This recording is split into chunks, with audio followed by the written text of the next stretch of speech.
वाशिम जिल्ह्यात मागील 10 ते 15 दिवसापासून सतत पाऊस चालू आहे। त्या पावसाचा फटका शेती पिकांनाही बसला आहे।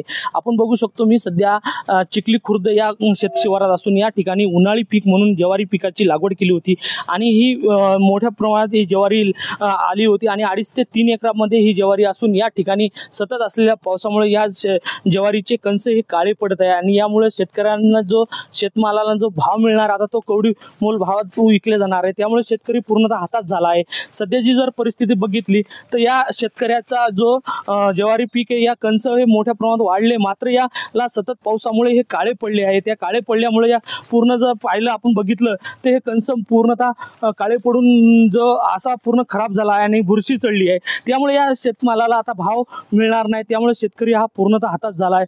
शेतकऱ्यांना कुठेतरी आता याची शासनाकडून मदतीची मागणी करत आहे। शेतकरी हा पूर्ण तिसऱ्या पिकावर अवलंबून असतो आणि आता यानंतर खरीपाची तयारी करतो। याच पिकाच्या भरोश्यावर तो खरीपाच्या बियाणे असो खत असो याची तयारी करतो। मात्र आता हा पूर्ण जो खर्च लागवड केला तोही निघणं मुश्किल झाला, म्हणून शेतकरी हा पूर्णतः हातात झाला आणि जिल्हा प्रशासनाने याची कुठेतरी पंचनामे करून यांना मदत करावी अशी मागणी होत आहे।